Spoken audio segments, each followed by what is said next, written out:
Réduire sa consommation d'énergie, c'est l'une des préoccupations du moment et certains ont trouvé la solution en installant chez eux des panneaux photovoltaïques. Ainsi, en Vendée, 600 personnes ont choisi de revendre leur électricité à EDF.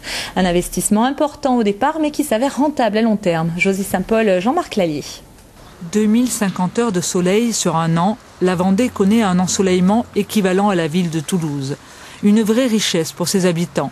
Avec ses 15 panneaux photovoltaïques, c'est une véritable petite centrale électrique qu'ont fait installer les propriétaires de cette maison.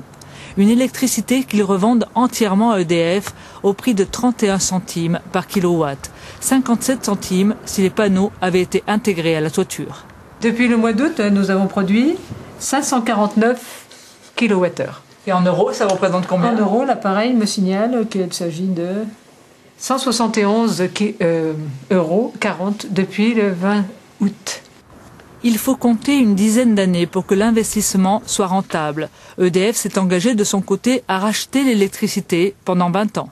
Se lancer dans le photovoltaïque, je pense que c'est intéressant pour moi un peu financièrement, mais surtout je pense que ça peut donner des idées à d'autres et je crois que ça peut stimuler aussi les industriels. En Vendée, c'est un vrai succès puisque aujourd'hui, Électricité Réseau de Distribution de France raccorde tous les jours en Vendée environ 3 nouveaux clients. Ce qui représente 20% de l'ensemble des raccordements qui se font dans l'ouest de la France. Donc c'est vraiment une croissance extrêmement importante, de plus de 300% depuis le début de l'année en Vendée. Une production individuelle qui reste encore marginale. En 2008, les particuliers vendéens ont produit l'équivalent de la consommation d'électricité annuelle d'un village de 300 habitants.